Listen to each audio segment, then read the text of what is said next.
Merci mon Dieu, mon roi. Je te bénis, Père très bon. Je te bénis, Éternel des armées. Je viens en ta présence en ce moment, Papa, dans le nom de Jésus.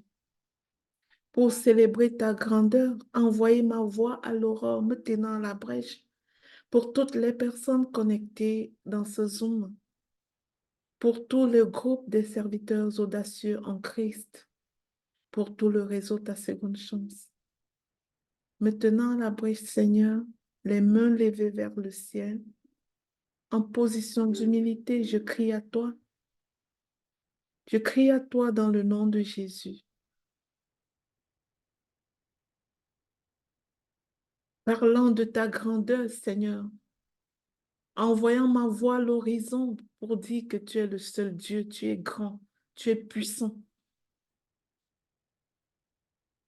Tu es le Dieu qui nous a créés. Tu es le Dieu qui nous a destinés à des grandes choses. Père, je te remercie pour ta grandeur. Je te remercie pour ta fidélité. Je te remercie pour ta miséricorde surabondante. Merci Seigneur, parce que tu nous donnes toujours plus, plus que nous ne méritons. Notre état de péché parfois, Seigneur, ne fait pas que nous méritions de recevoir ce que tu as promis, mais par ta miséricorde infinie, tu nous combles de grâce imméritée. Et la première bénédiction de chaque jour, c'est notre réveil du matin. Alors que nous sommes connectés ici ce matin, Seigneur, j'aimerais sincèrement te montrer ma reconnaissance face à ta grandeur, ma reconnaissance face à ta bonté, ma reconnaissance pour toutes les vies que tu sauves à chaque jour, ma reconnaissance, Seigneur, pour la délivrance de nos âmes. Merci, Seigneur Jésus, pour la semaine qui est passée. Tu as été là. Tu as envoyé tes anges camper autour de nous, camper autour de nos maisons, de nos familles, même si parfois nous ne sommes pas tellement conscients. Mais Seigneur, alors que nous pensons que nous sommes seuls dans la barque, non, non, c'est pas vrai. Tu es le chauffeur et c'est toi qui es là. Tu es celui qui reste avec nous quand on a tout perdu. Tu es celui qui demeure avec nous quand nous croyons n'avoir plus rien. Tu es la personne qui est avec nous quand nous croyons que nous n'avons plus personne. Tu es omniprésent, omnipotent et tu manifestes ta toute-puissance. Merci Seigneur d'être là. Je te bénis, Éternel des armées. Je te bénis, Saint-Esprit, et je t'invite, ô glorieux Esprit Saint, d'être ici en ce lieu maintenant, de prendre possession de cette plateforme, d'aiguiser les oreilles spirituelles de chaque personne connectée à ce moment de prière, afin que la parole, le pain partagé ce matin, soit digeste pour chaque personne. Aiguise nos oreilles, Seigneur, afin que ta parole nous enseigne. Merci, Papa, d'être là. Je suis confiante, Saint-Esprit, que tu es là et que tu vas nous enseigner toi-même. Merci de nous utiliser pour ton œuvre, pour faire ce que tu veux, pour ta gloire. À toi la gloire et la puissance pour les siècles sans fin. Amen. Alors, rebonjour à tous. Ce matin, le Seigneur m'a mis à cœur de nous entretenir sur le thème suivant. C'est une question en fait. Jusqu'où es-tu déterminé à aller avec Dieu en cette année 2024? Jusqu'où es-tu déterminé à aller avec ton Dieu en cette année 2024? À quel point est-ce que tu évalues ta détermination à faire le chemin avec ton Dieu? Mes frères et sœurs, nous avons tous des projets, des victoires à remporter, des défis, des combats à gagner. Nos cœurs sont remplis de projets. Notre réalité est remplie de défis à tous les jours. Mais j'aimerais apporter une bonne nouvelle ce matin.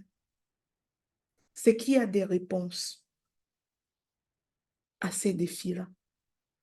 Il y a des réponses à ces combats. Il y a des promesses que notre Père céleste nous a faites. Et ces promesses-là n'ont pas été écrites pour être écrites. Elles ont été écrites pour nous. Mais es-tu déterminé à aller les prendre pour toi? Es-tu déterminé à aller prendre ta victoire, ta bénédiction, à aller chercher la réponse à ta prière? À quel point es-tu déterminé? Je te demande d'ouvrir ton cœur ce matin et de laisser la parole de Dieu te nourrir de détermination et d'audace.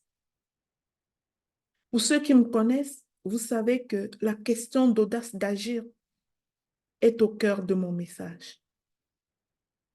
Parce que oui, il est un temps pour pleurer derrière les problèmes, mais il est un temps pour arrêter le tout, sortir de la victimisation et développer la détermination que ça nous prend pour aller chercher nos bénédictions, pour aller prendre notre victoire parce qu'elle est disponible. Alors, à quel point es-tu déterminé? Jusqu'où es-tu prête à aller avec ton Dieu? Ce matin, je vais partager ce thème sous forme d'études bibliques. Vraiment parce que je souhaite que nous comprenions que ce ne sont pas des paroles de motivation, ce ne sont pas des paroles d'encouragement, mais c'est la parole de Dieu qui est oui et amen, qui est vérité. Et il y a eu des personnes qui l'ont expérimenté, pour qui ça a été vrai dans la Bible. Et alors, ça va être vrai pour nous aussi, si nous sommes prêts à aller jusqu'au bout. Le premier texte que je vais lire est dans Genèse 18, du verset 20 à 33. Je vais demander votre patience et votre attention parce que nous allons vraiment étudier des cas sur ce thème pour que chaque personne sorte ici en répondant à cette question. Jusqu'où es-tu déterminé à aller avec ton Dieu pour obtenir ta bénédiction? Alors, je lis la parole de Dieu. Genèse 18, verset 20 à 33.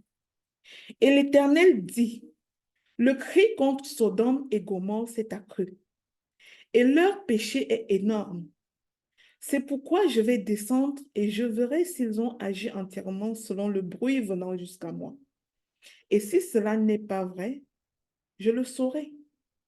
Les hommes s'éloignèrent et allèrent vers Sodome. Mais Abraham se tint encore en présence de l'Éternel. Abraham s'approcha et dit, feras-tu périr le juste et le méchant? Peut-être qu'il y a 50 justes au milieu de la ville. Les feras-tu périr aussi? Et ne pardonneras-tu pas à la ville à cause des 50 justes qui sont au milieu d'elle? Faire mourir le juste avec le méchant, en sorte qu'il en soit juste comme le méchant?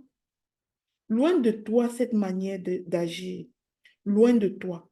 Celui qui juge toute la terre n'exercera-t-il pas la justice?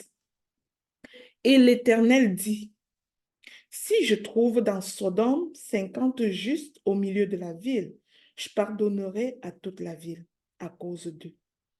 Abraham reprit et dit, voici, j'ai osé parler au Seigneur, audace. J'ai osé parler au Seigneur. Moi qui ne suis que poudre et cendre, peut-être des 50 justes en manquera-t-il 5? Pour 5 détruiras-tu toute la ville? Et l'Éternel dit, je ne la détruirai point si je trouve 45 justes. Abraham continua. Observez la détermination, mes frères et sœurs. Abraham continua de lui parler et dit, peut-être s'y trouvera-t-il 40 justes. Et l'Éternel dit, je ne ferai rien à cause de ces 40. Abraham dit encore, que le Seigneur ne s'irrite point et je parlerai. Peut-être s'y trouvera-t-il 30 justes. Et l'Éternel dit, je ne ferai rien si je trouve 30 justes. Mais Abraham dit encore, voici, j'ai osé parler au Seigneur. Peut-être s'y trouverait-il 20 justes. Et l'Éternel dit, je ne la détruirai point à cause de ces 20. Abraham dit, que le Seigneur ne s'irrite point, et je ne parlerai plus que cette fois. Peut-être s'y trouvera-t-il 10 justes.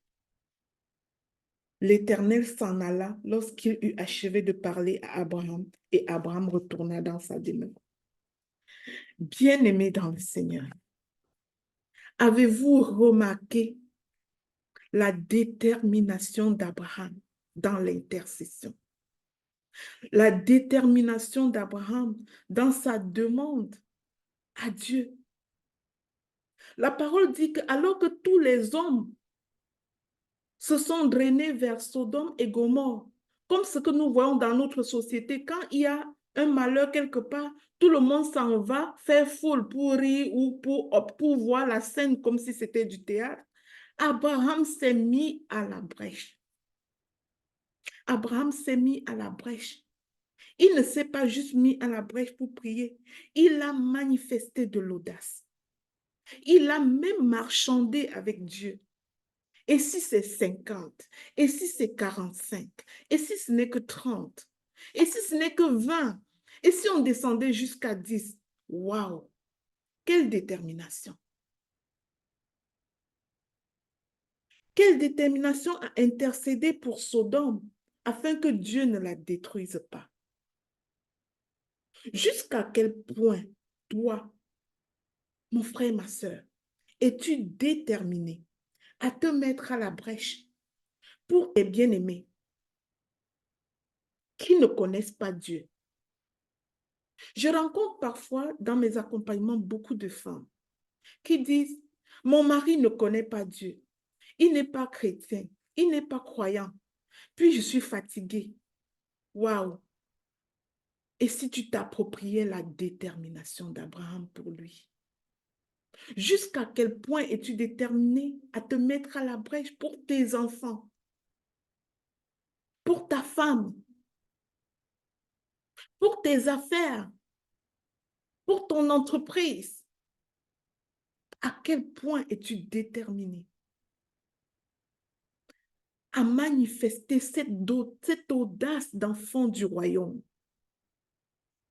qui sait que son père l'aime et que son père peut lui donner ce dont elle a besoin? À quel point manifestes-tu cette audace dans ta vie? Je vais regarder un autre texte dans la Bible. Dans Ruth 1, du verset 6 à 18. Vous verrez l'audace à une autre façon. Puis, je lis la parole. Puis, elle se leva, elle et ses belles-filles, afin de quitter le pays de Moab, car elle apprit au pays de Moab que l'Éternel avait visité son peuple et lui avait donné du pain. Elle sortit du lieu qu'elle habitait, accompagnée de ses deux belles-filles, et elle se mit en route pour retourner dans le pays de Juda. Naomi dit alors à ses deux belles-filles, pour contextualiser, les conjoints des deux belles-filles ne vivaient plus. Allez, retournez chacune à la maison de sa mère, que l'Éternel use de bonté envers vous, comme vous l'avez fait envers ceux qui sont morts et envers moi.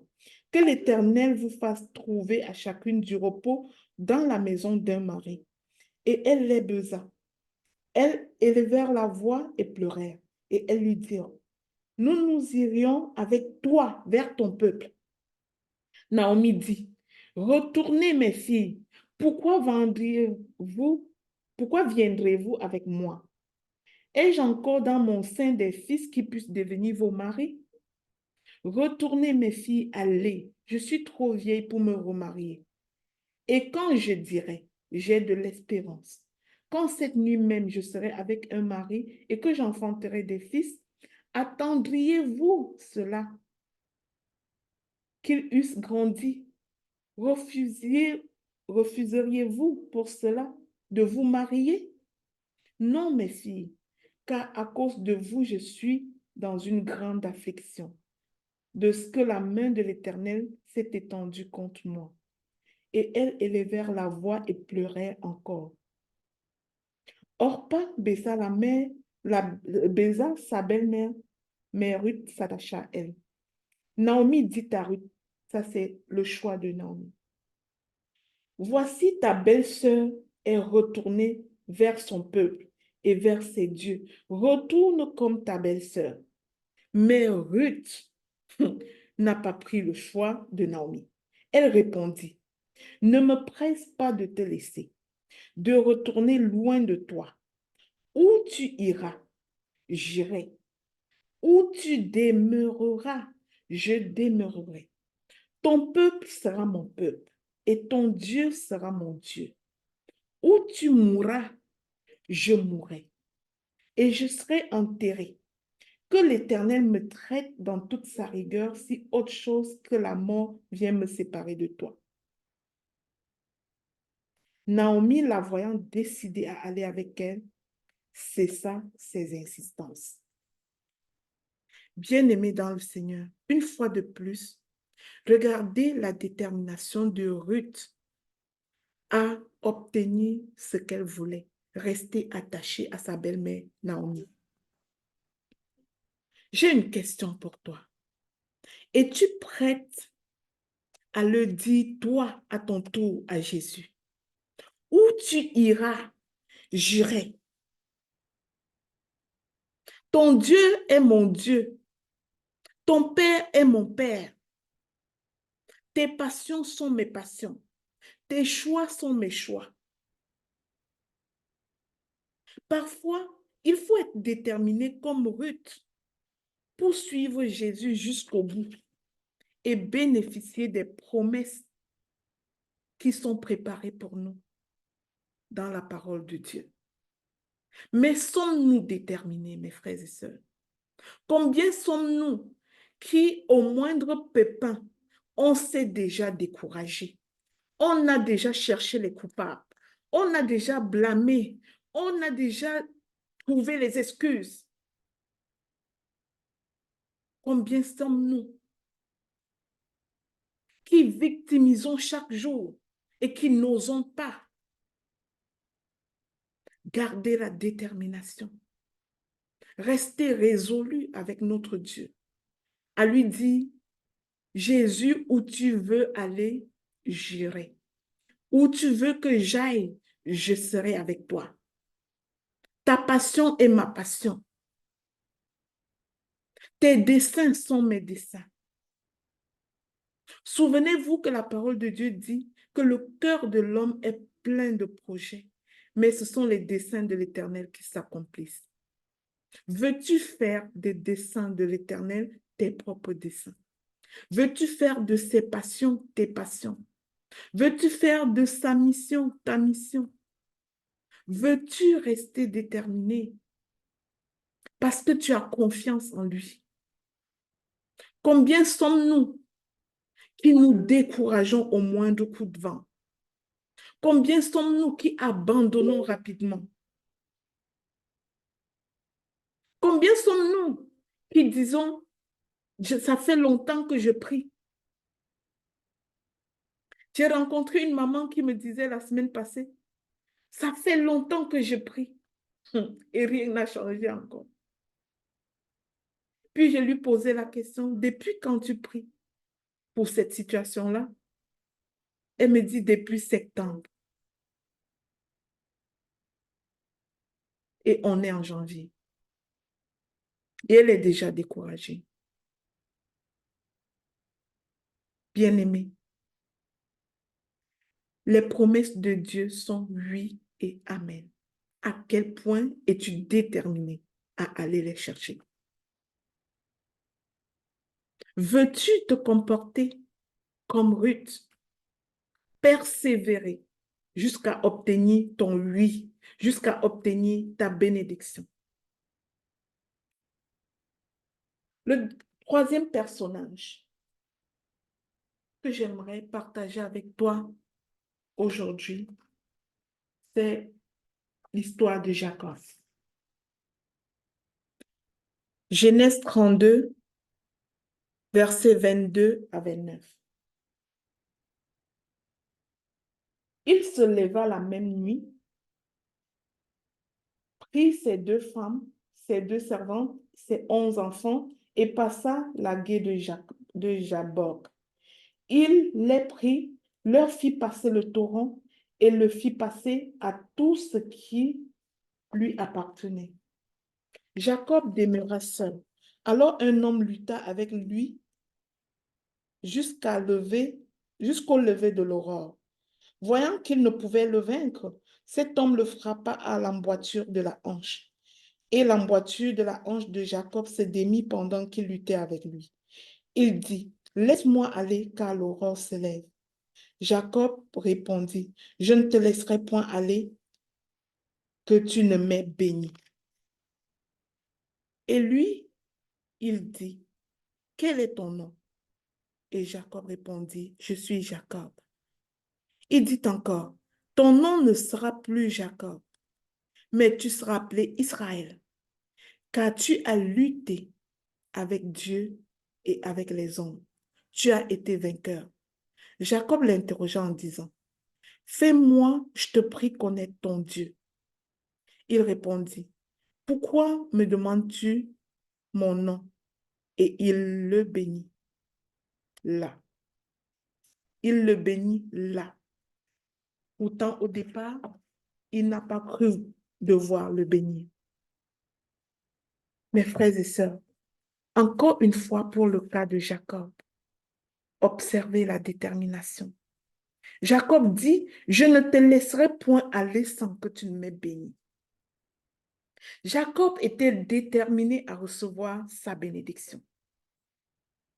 Alors ce matin, la question pour toi, es-tu déterminé à recevoir la bénédiction de Dieu? Si oui, jusqu'où es-tu déterminé à aller avec lui pour recevoir ta bénédiction? Jacob est resté seul comme Abraham. Il s'est mis à part. Il était déterminé à recevoir sa bénédiction. Mais parfois, nous ne savons pas nous mettre à part. Nous écoutons beaucoup trop de voix en fait. Es-tu prête à quitter tous ces bruits du monde pour signer et persister face à ton Dieu jusqu'à voir sa face? Es-tu prête à te mettre à part, à tolérer parfois que tu vives cette situation, que Dieu permette que tu vives ce désert, que tu sois dans ce retranchement? Parce que la vie étant comme un train, oui, parfois les gens vont rentrer dans le train à gogo et tu vas voir l'affluence. Mais parfois les gens vont sortir et tu vas te retrouver seul dans ton wagon.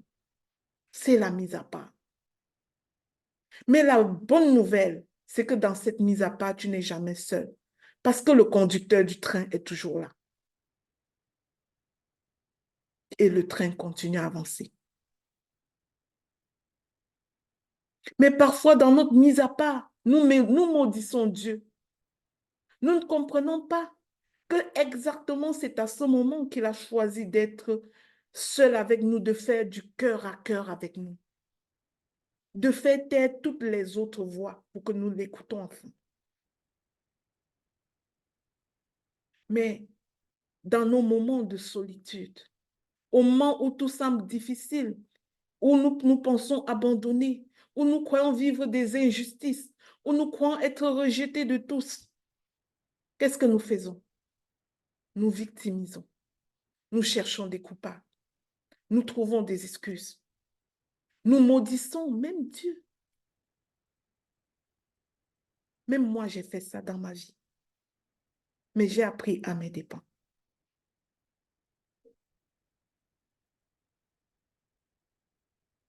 La mise à part, c'est un moment privilégié parce que le conducteur du train ne débarque pas alors que le train roule.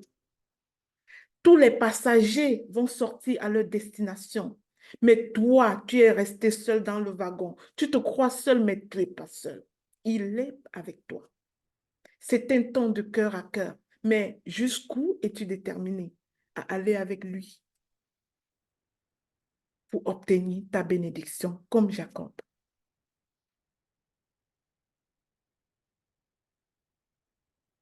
Et la dernière histoire que je vais te partager ce matin dans l'Ancien Testament, c'est l'histoire d'Élisée. Dans 2 Rois 2, du verset 1 à 14. Je lis la parole. Lorsque l'Éternel fit monter Élie au ciel dans un tourbillon, Élie partait de Gilgal avec Élisée. Élie dit à Élisée, reste ici, je te prie, car l'Éternel m'envoie jusqu'à Béthel. Je précise que Élisée était un serviteur auprès d'Élie le prophète. Élisée répondit, l'Éternel est vivant et ton âme est vivante. Je ne te quitterai point. Et ils descendirent à Béthel. Les fils des prophètes qui étaient à Béthel sortirent vers Élisée. Et ils lui dirent, sais-tu que l'Éternel enlève aujourd'hui ton maître au-dessus de ta tête? Et il répondit, je le sais aussi, taisez-vous. Élie lui dit, Élisée, reste ici, je te prie, car l'Éternel m'envoie à Jéricho. Observez que c'est son leader qui lui parle. C'est celui auprès de qui il sert qui lui parle. Mais Élisée répondit, l'Éternel est vivant et ton âme est vivante. Je ne te quitterai point. Et tous les deux arrivèrent à Jéricho. Les fils des prophètes qui étaient à Jéricho s'approchèrent d'Élisée et lui dirent, sais-tu que l'Éternel enlève aujourd'hui ton maître au-dessus de ta tête? Et il répondit, je le sais aussi, mais vous, taisez-vous. Élie dit, reste ici, je te prie, Élisée, car l'Éternel m'envoie au Jourdain. Il répondit, l'Éternel est vivant et ton âme est vivante. Je ne te quitterai point. Et ils poursuivirent tous les deux leur chemin. 50 hommes d'entre les fils des prophètes arrivèrent et s'arrêtèrent à distance vis-à-vis. Et eux deux s'arrêtèrent au bord du Jourdain. Alors que tout le monde s'arrêtait à distance, Élisée continua jusqu'au bord du Jourdain et n'a pas peur. Alors Élie prit son manteau, le roula et le frappa, et en frappa les eaux, qui se partageaient çà et là, et ils passaient tous deux à pied sec. Lorsqu'ils eurent passé, Élie dit à Élisée, maintenant demande ce que tu veux que je fasse pour toi, avant que je sois enlevé d'avec toi. Élisée répondit à ce moment, qu'il y ait sur moi, je te prie, une double portion de ton esprit. Waouh! Qu'il y ait sur moi, je te prie, une double portion de ton esprit. Je prie que le Seigneur ouvre ton oreille pour que tu entendes bien ceci. Élie dit, tu demandes une chose difficile, mais si tu me vois pendant que je serai enlevé d'avec toi, cela t'arrivera ainsi. Sinon, cela n'arrivera pas.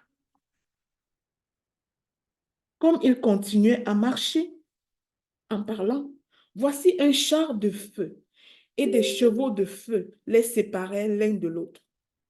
Et Élie monta au ciel dans un tourbillon. Élisée regardait et criait, mon père, char d'Israël et sa cavalerie. Et il ne le vit plus.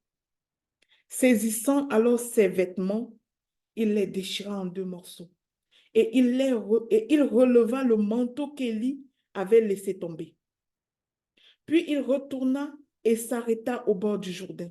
Il prit le manteau qu'Élie avait laissé tomber, il roula et le frappa sur les eaux comme Élie. Où est l'Éternel, le Dieu d'Élie? Lui aussi, il frappa les eaux qui se partageaient ça et là, et Élisée passa.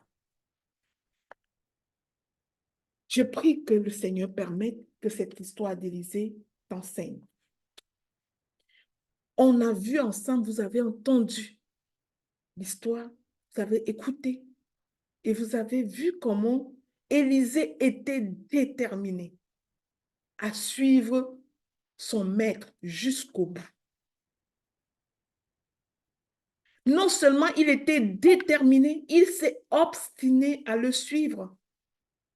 Malgré tout, malgré toutes les peurs, tout ce qui pouvait lui faire peur, les idées qu'on lui dit, on va enlever ton maître. Il n'a pas cédé à la peur. Le Jourdain s'étalait devant eux. Pendant que tout le monde s'est retenu en arrière, il n'a pas cédé à la peur. Il a eu l'audace d'agir.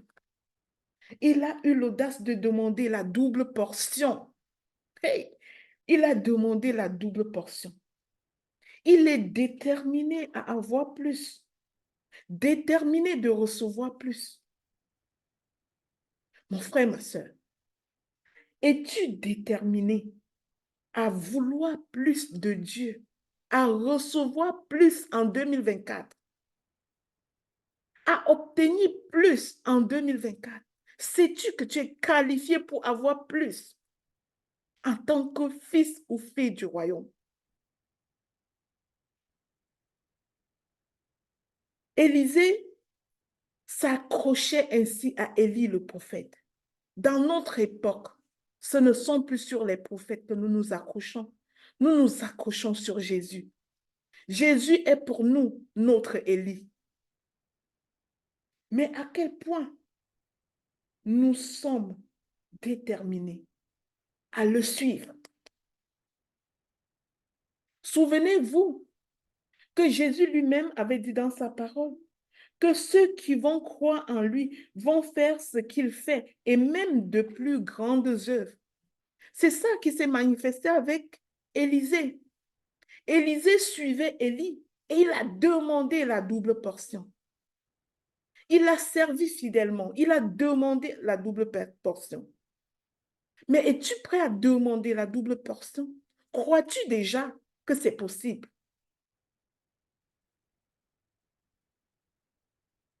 Parfois, nous vivons tellement dans la contraction comme enfants de Dieu, on dirait que nous limitons notre Dieu en fait.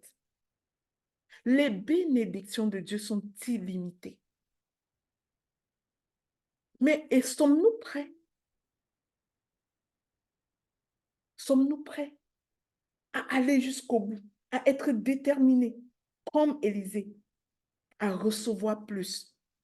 Sommes-nous capables juste de formuler la demande, à demander plus avec confiance?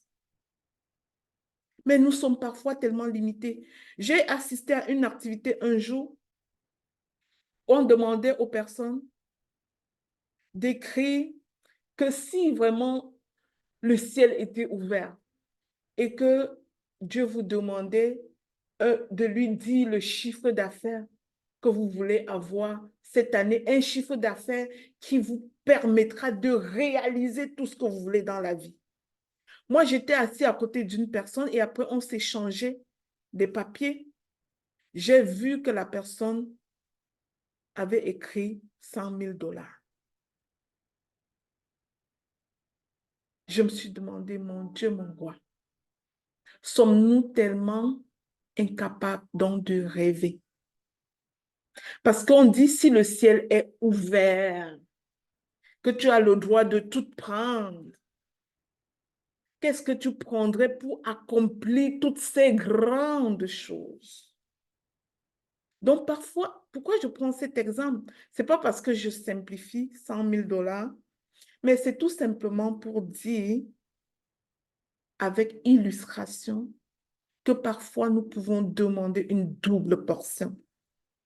Parfois, nous pouvons oser rêver grand avec notre Dieu. Parce qu'il n'est pas un Dieu limité. Il veut que nous réussissons.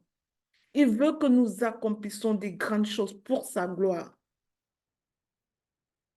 Tant et aussi longtemps que nous le faisons pour sa gloire, ça va être grand. Ça va être grand.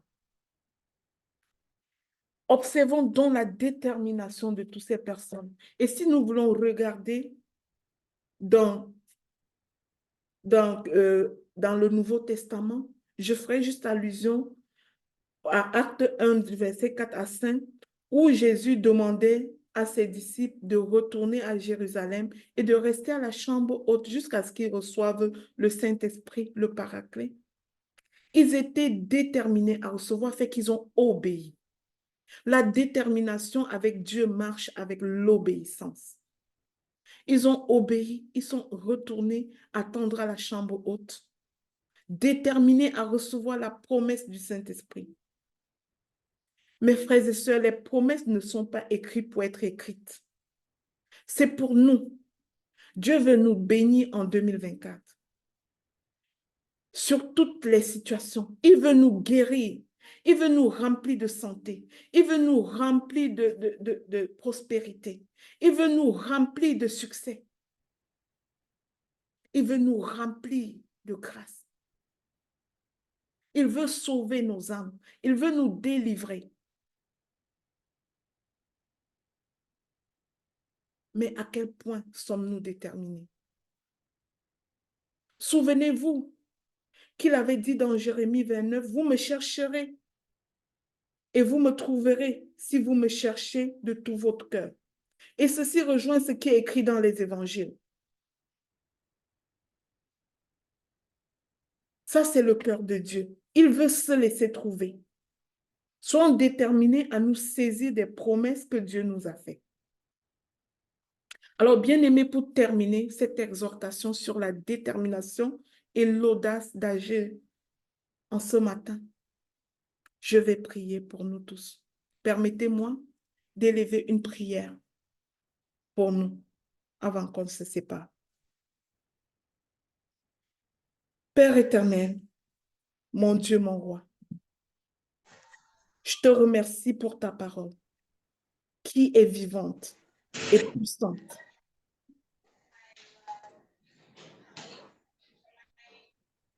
Je te remercie pour ta parole qui est vérité. C'est elle qui touche notre cœur, qui fait la différence dans nos vies. Alors qu'il y a des vents contraires, nous marchons à contre-courant parce que nous savons que nous sommes avec toi. Nous sommes déterminés à aller à contre-courant, même s'il y a la foule qui va d'un autre bord. Il y a des rêves que tu as déposés en nous, papa. Des rêves que tu as déposés sur nos cœurs. Nous avons besoin de voir tes promesses s'accomplir dans nos vies. Alors je te prie, Père éternel, notre Papa céleste, que tu puisses nous donner la grâce d'avoir cette même détermination que ces grands hommes et femmes qui sont dans ta parole et qui ont vu s'accomplir de grandes choses par ta grâce. Nous savons que nous ne pouvons pas le faire toutes seules. Nous avons besoin de l'aide du Saint-Esprit. Alors, glorieux Saint-Esprit, je te prie ce matin de continuer à nous remplir, à faire le témoignage intérieur en nous, afin que nous soyons sensibles à ta voix, sensibles à ta direction, pour persévérer et rester déterminés sur notre chemin de destinée. afin de finir par obtenir la double portion pour la gloire de l'Éternel. Amen. Que cette prière s'élève à notre Dieu comme un parfum de douce odeur et redescende sur chaque personne connectée ici avec accomplissement. Dans le nom de Jésus. Amen. Amen. Amen. Merci Saint-Esprit. Merci Papa. Merci mon Dieu, mon roi. Bien-aimé, à présent, je vais laisser le micro ouvert à qui veut parler. Je veux souhaiter bienvenue à toute personne qui se connecte ici pour la première fois. Je sais que nous avons lancé un programme de jeûne, de 7 jours de jeûne et prière pour le début du mois de février. C'est notre routine. Et je sais que pour cette occasion-là, des nouvelles personnes rejoignent le groupe. Alors, s'il y a quelqu'un ici qui s'est connecté pour la première fois, je prie que le Seigneur te bénisse et que tu trouves ton compte dans ce groupe, que tu trouves une façon de t'accrocher à ton Dieu et de rester déterminé dans ce groupe. Parce que Dieu veut faire des choses avec nous. Il a besoin de nous, comme fils et filles du royaume, parce que nous sommes ses ambassadeurs. Amen.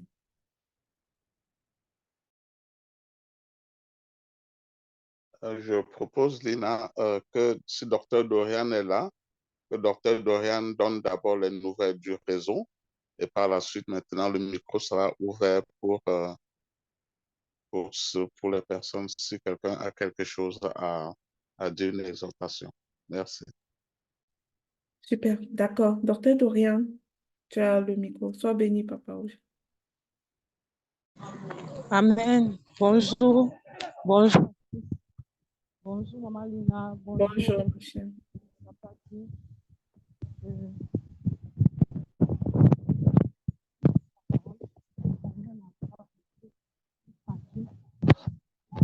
Bienvenue à toutes les personnes qui se connectent avec nous pour la première fois. Il y a certainement de nouvelles personnes. Soyez abondamment bénis.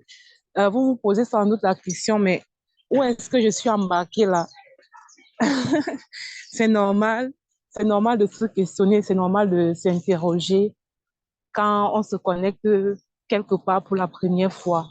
Donc, c'est normal. Donc, nous sommes ici en tant que membres du réseau Ta Seconde Chance. Et le réseau Ta Seconde Chance a plusieurs départements. C'est une organisation déjà, organisation à but non lucratif, qui s'occupe des orphelins, des femmes qui ont perdu du pouvoir sur leur vie et des enfants dont les parents souffrent de santé mentale, donc de maladie mentale en fait. Donc, nous sommes là pour ça, nous portons cette cause-là. Nous prenons soin de toutes ces personnes vulnérables dans la mesure où Dieu nous permet de pouvoir le faire. La vision, c'est vraiment de le faire dans moi, chaque fois que je vais dire dans 10 pays en Afrique, j'ai comme un frein. J'arrive pas à dire ça parce que tellement le Seigneur manifeste l'accélération divine dans ce réseau que je crains bien que 10 pays soient vraiment trop peu. Donc, en tout cas en Afrique et aussi au Canada, comme Papa Guy Roger dit souvent, les orphelins du Canada, ce sont les sans-abri. Donc, on n'est pas qu'en Afrique, c'est le réseau Ta Seconde Chance, c'est une organisation qui est en même temps enregistrée au Canada et au Cameroun de manière légale. Donc, la moindre des choses, c'est de s'occuper aussi de cette terre, le Canada. On ne peut pas juste dire qu'on va aller en Afrique et laisser le Canada comme ça. Donc, voilà, comme je disais, il a plusieurs départements, le réseau Ta Seconde Chance. Il y a les serviteurs audacieux en Christ. C'est pour ça qu'on est là aujourd'hui en tant que serviteurs audacieux en Christ. C'est le département spirituel. Et puis, il y a le département de la santé mentale, le centre d'écoute Renaître. Et je vois de plus en plus ce centre-là bouger, des gens qui ont des soucis, qui ont du stress, qui ont de l'anxiété, qui ont tout problème, en fait, qui leur enlève la paix. Je vois comment ils se manifestent dans ce groupe-là, besoin d'appel, c'est le code. quand tu as besoin de parler avec un professionnel de la santé mentale formé qui peut t'écouter sans te juger et, et avec qui tu peux être sûr de dire ce que tu as dit sans risque que ça ne se retrouve dehors. Voilà. Donc, ce centre-là est fonctionnel. Ce centre-là est bien fonctionnel et je bénis le Seigneur parce que je vois des personnes qui se manifestent, tous les jours, besoin d'appel. Et puis, les, les, les, les, les, les, les dames formées à cet effet, en fait, sont très réactives aussi. Je bénis le Seigneur pour leur vie. Donc, c'est un autre département du réseau Ta Seconde Chance. L'autre département du réseau Ta Seconde Chance, c'est le département intercession. Donc, on se retrouve 2 fois par mois pour prier, 2 fois par mois, oui, pour prier pour des sujets des personnes qui en ont besoin. Peut-être tu as besoin de prière, tu traverses une situation, peut-être c'est un cas de maladie, peut-être c'est pour rendre grâce à Dieu. Bref, n'importe quel sujet de prière que tu peux avoir, quand on se retrouve pour l'intercession, c'est l'occasion de donner ton sujet et on va prier pour ton sujet de prière. Donc, généralement, ça va donner deux vendredis sur 4 pour ceux qui sont au Canada. Et puis, ça donne à 23 heures, là-bas c'est à 23 heures, et puis ça tombe le samedi quand tu es en Europe ou en Afrique, donc le samedi à 5 heures, heure de Paris. Donc, c'est un peu ça. Donc, voilà les départements que nous avons. Voilà les départements que nous avons. Il y a aussi le département d'accueil des nouveaux membres qui est là. Donc, si vous sentez interpellé, je ne sais pas, si vous sentez que vous avez envie d'être connecté à ce type d'enseignement plus souvent et que vous n'êtes pas dans l'un de nos groupes, dans l'un des groupes que je viens de citer, il y a aussi le département de lecture biblique. Si tu veux vraiment développer la culture de lire la Bible tous les jours, si vous voulez être dans l'un de ces groupes et que vous n'y êtes pas, n'hésitez pas à m'écrire pour que je vous envoie les différents liens parce que je sais qu'il y a des personnes vraiment qui nous découvrent, qui nous découvrent pour la première fois dans ce cadre. Donc, n'hésitez pas. Et tous les, toutes les années, là, je vais faire un appel pour les gens qui sont au Burkina. Toutes les années, le réseau Ta Seconde Chance pose des actions fortes dans un pays selon la direction du Saint-Esprit. Donc, l'année dernière, en 2023, c'était la Côte d'Ivoire. Le réseau, par la grâce de Dieu, a béni plus de 300 enfants et c'était juste waouh. Maintenant, cette année, le choix s'est porté sur le Burkina Faso. Donc, je ne sais pas s'il y a des personnes connectées ici qui sont, qui résident au Burkina Faso, mais voilà, cette année, le réseau va déposer ses valises au Burkina et je t'invite à être sensible à cela. Je ne crois pas que tu es connecté ici au hasard. Je t'invite à être sensible à cela. Peut-être tu es cette personne-là qui va représenter le réseau dans ton pays. Peut-être tu es cette personne qui va s'occuper des orphelins sous la charge du réseau dans ton pays. Donc, je voudrais juste lancer cet appel-là pour que toute personne qui réside au Burkina voilà, ne parte pas d'ici comme s'il n'avait rien compris. Et si vous en connaissez des personnes autour de vous qui sont sensibles à la cause de l'orphelin et qui résident au Burkina, n'hésitez pas de leur souffler aussi ce message-là. Donc, je pense que j'ai fait le tour. Pour être membre du réseau Ta Seconde Chance, parce qu'il y a des personnes qui se connectent ici régulièrement et qui voudraient être membre du réseau Ta Seconde Chance. C'est une modeste somme de 30 $ canadiens qui correspond à 15 000 francs CFA par an. Et ces montants qu'on récolte suite à des inscriptions, en fait, c'est la base, c'est la fondation que nous posons déjà pour l'action sociale de fin d'année dans les différents pays. Donc, c'est très important même si vous êtes ancien membre, c'est important de renouveler son adhésion. Je suis très contente parce que les gens le font vraiment de manière tellement spontanée, de manière tellement waouh. Je dis waouh, waouh, waouh, waouh. Seulement le mois de janvier, presque tous les membres ont renouvelé leur adhésion. C'était juste extraordinaire. Donc, si tu n'as pas encore renouvelé ton adhésion, n'hésite pas à le faire. C'est toujours une façon de porter ces orphelins parce que vraiment, ces inscriptions, ces adhésions, en fait, ça constitue une caisse pour déjà commencer à représenter, Maman Lina prononce un mot là, sous-bassement. Sous-bassement. Elle dit, cette caisse, ça, c'est le sous-bassement de l'action sociale. Donc, après, on complète seulement. Mais grâce à ça, on a déjà une base sur laquelle s'appuyer pour aller marquer cette action sociale-là. Donc, n'hésite pas à nous rejoindre. N'hésite pas à nous rejoindre. Quelqu'un, il y a des gens qui disent non, je préfère être en dehors de la maison et puis donner ma petite contribution. Oui, c'est bien beau. Tu ne veux peut-être pas te mélanger. Mais moi, je pense que quand tu entres dans la maison, la grâce des pères de la maison, la grâce des parents, en fait, coule sur ta vie.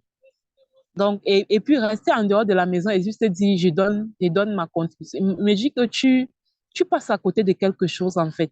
Tu passes à côté de quelque chose, même si tu te dis, de toutes les façons, Dieu voit que je bénis les orphelins. Mais je dis quand même que il y a quelque chose qui va... Vous voyez, Maman Lina a parlé de l'histoire d'Élisée. Élisée pouvait recevoir la double portion parce que il est resté à côté.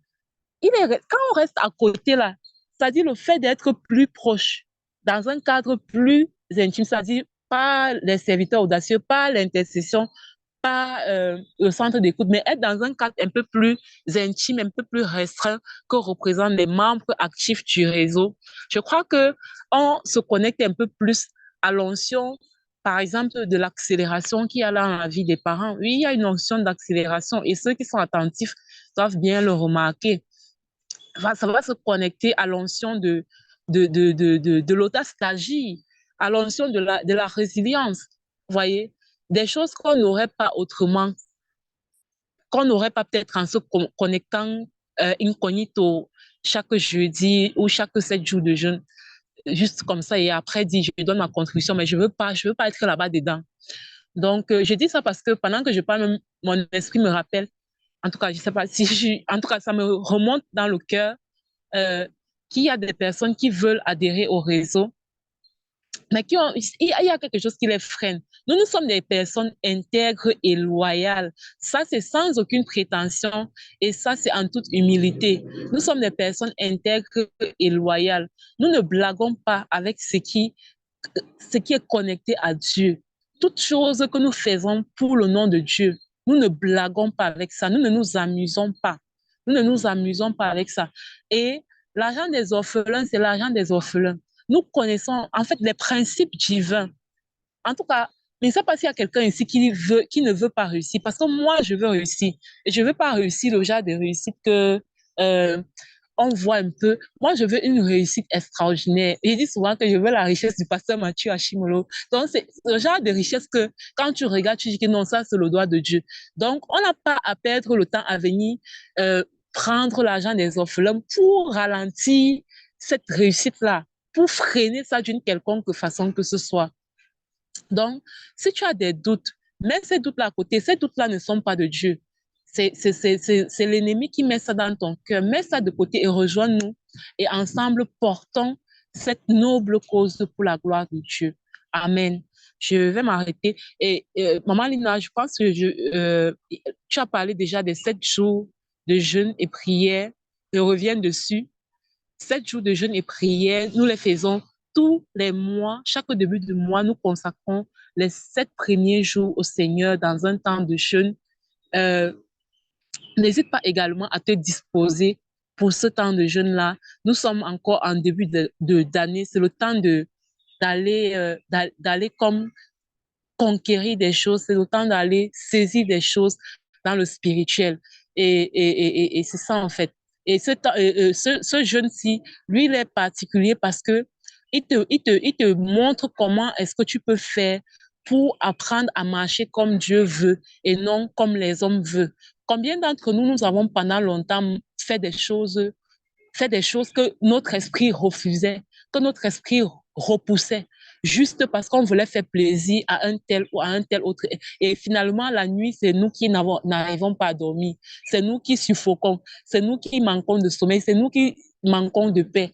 Donc, viens à ce temps de jeûne et tu vas avoir les secrets pour choisir les préceptes de Dieu et non la volonté des hommes.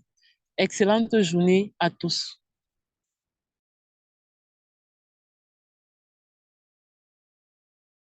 Maman Lina, je te rends le micro, s'il te plaît. Merci beaucoup, Dr. Dorian. Merci pour toutes les informations que tu as partagées. Je ne sais pas s'il y a quelqu'un d'autre qui voudrait parler, sinon il est temps de fermer. Je prie que nous soyons capables vraiment de respecter notre résolution de jeûne pour cette journée. Donc, quel que soit ce que vous avez résolu de faire, faites-le pour la gloire de Dieu. Sarah. Bon, moi j'ai une question parce que pour être franche, je ne comprends pas trop parce que euh, en fait, vous dites que le réseau Tassegon Champ a plusieurs départements, serviteurs audacieux, centre d'écoute et tous les autres pôles. Et en même temps, vous exhortez les gens à rejoindre le réseau Tassegon. En fait, je ne comprends pas. J'avoue que je suis un peu perdue. Tassegon Champ, c'est un autre groupe ou c'est... En fait, je ne comprends pas trop en fait.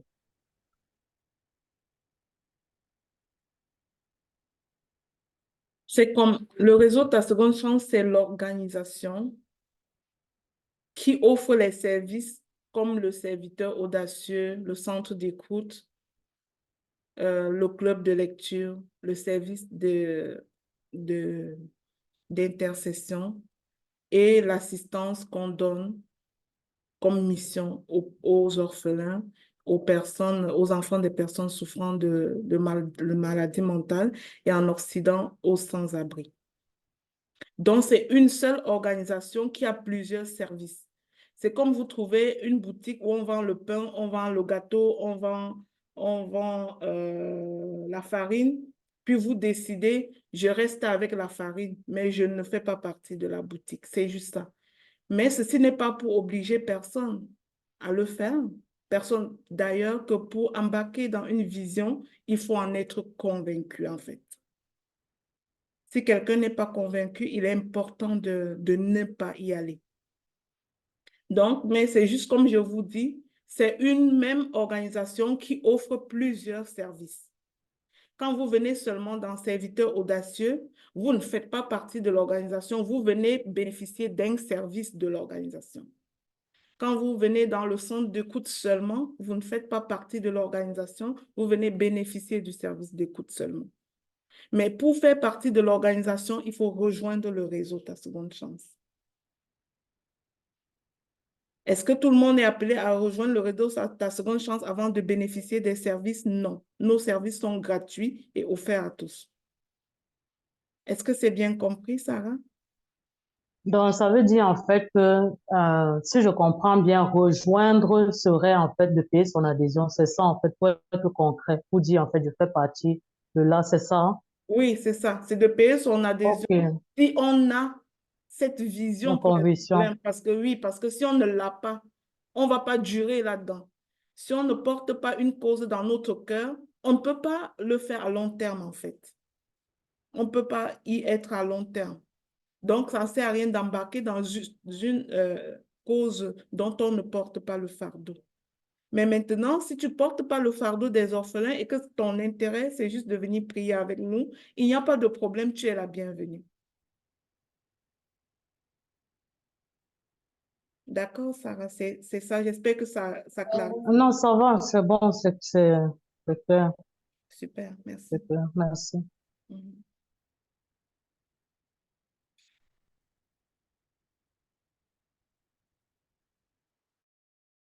Eh bien, voilà, on va fermer la réunion pour aujourd'hui. Je vous souhaite de passer une excellente journée, Mathilde.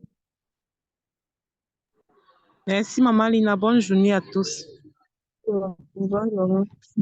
Merci, bonne journée. Merci beaucoup, Alina. Merci. Bonne journée. Merci, Marina. Merci, docteur Dorian. Merci, Papa Roger. Bonne Merci, journée à Maman. tous, bonne journée. Que Dieu vous bénisse. Bonne journée. Amen. Amen.